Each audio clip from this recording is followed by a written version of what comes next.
Assalamualaikum warahmatullahi wabarakatuh. Alhamdulillah alladzi hadana li hadza wa ma kunna linahtadiya laula an hadanallah. Asyhadu an la ilaha illallah wa asyhadu anna Muhammadar Rasulullah. Sejak akhir tahun 70-an, ketika kita memasuki tahun 80, semua orang yang ada di Indonesia ini belajar ke daerah kita. Ada sebuah keistimewaan kita yang kita kenal dengan didikan subuh. Nah, didikan subuh itu ada di surau-surau, ada di masjid-masjid, ada di mana-mana. Dan alhamdulillah, walaupun perkembangannya turun naik, sampai sekarang masih ada dan dipelihara pada surau-surau dan masjid-masjid yang ada di daerah kita. Namun pendidikan subuh kita sekarang lebih mengarah kepada anak-anak yang berpendidikan atau yang dididik melalui pendidikan surau.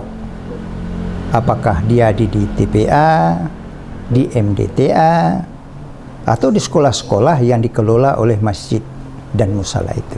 Anak-anak itulah yang umumnya mengikuti didikan subuh. Bukan semua anak yang ada dalam lingkungan daerah dan negeri itu. Nah, tapi kita sudah merasa itu sudah ada kemajuan. Ada sebuah kritikan kita. Kebanyakan anak-anak yang datang pada didikan subuh hanya untuk didikan itu saja.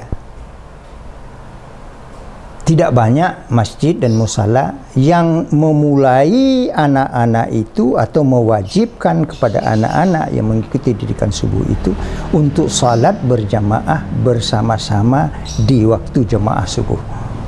Umumnya mereka datang sesudah salat subuh. Ini berbahaya. Sebenarnya membangun sebuah generasi dimulai daripada cara mereka tidur dan cara mereka bangun. Generasi yang kuat adalah generasi yang lebih banyak masanya untuk bangun daripada untuk tidur. Sementara ada perhatian daripada orang tua yang kadang-kadang salah. Atau nenek-nenek yang juga salah. Ketika ada anak menantunya membangunkan cucunya, dia katakan, "Nyota kalau baru pa biasalah." Jadi ada sebuah kajian pembiaran terhadap pendidikan si anak sejak dari kecil. Padahal mengajar dia bangun pagi-pagi itu merupakan pelajaran yang universal sifatnya. Umum, secara umum di dunia luar. Masih ingat enggak? Dengan sebuah nyanyian kita dahulu, waktu masa dahulu, sekarang jarang dilakukan. Apa nyanyian itu? Bangun pagi kalau biasa, sejuk dan dingin tidak terasa. Mana mungkin kita bisa mengamalkan nyanyi yang sepatah itu kalau anak baru bangun jam 7 atau jam 8. Dia harusnya bangun sebelum subuh. Oleh karena itu seorang ayah dan ibu harus membangunkan anaknya sebelum subuh, mengajak mereka untuk datang salat ke masjid dan musala yang dekat dari rumah kita. Karena kita sekarang punya masjid yang tidak jauh-jauh. Kita punya masjid hauliyah, kita punya musala kampung. Bawa. Jangan terjadi ada musala di sebahagian kampung yang hanya terbuka sekali satu minggu. Hanya waktu ada pengajian saja atau waktu hari Jumat saja. Hendaknya masjid dan musala serta surau kita itu kita hidupkan kembali. Hidupkan dengan apa? Menghidupkannya setiap hari.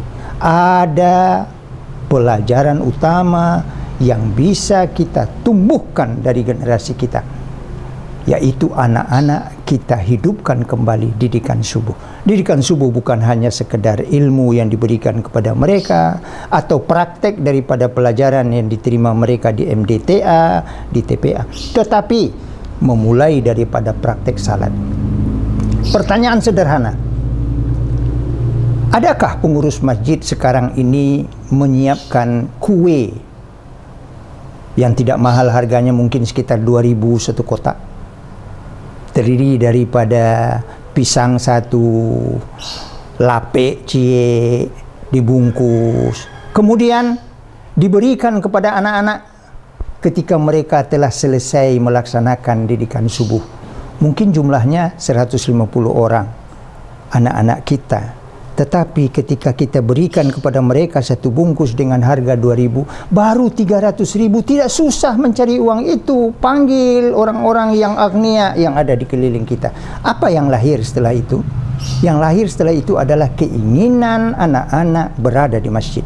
Ingat apa yang dikatakan oleh Panglima Fatih sewaktu dia mengalahkan Konstantinopel. Ketika masjid kalian jauh dari anak-anak, kalian sudah berada di dalam puncak kehancuran. Hari ini masjid kita tidak lagi diramaikan oleh anak-anak. Ingat, didikan subuh adalah pembentukan generasi masa depan. Billahi taufiq wal hidayah. Wassalamualaikum warahmatullahi wabarakatuh.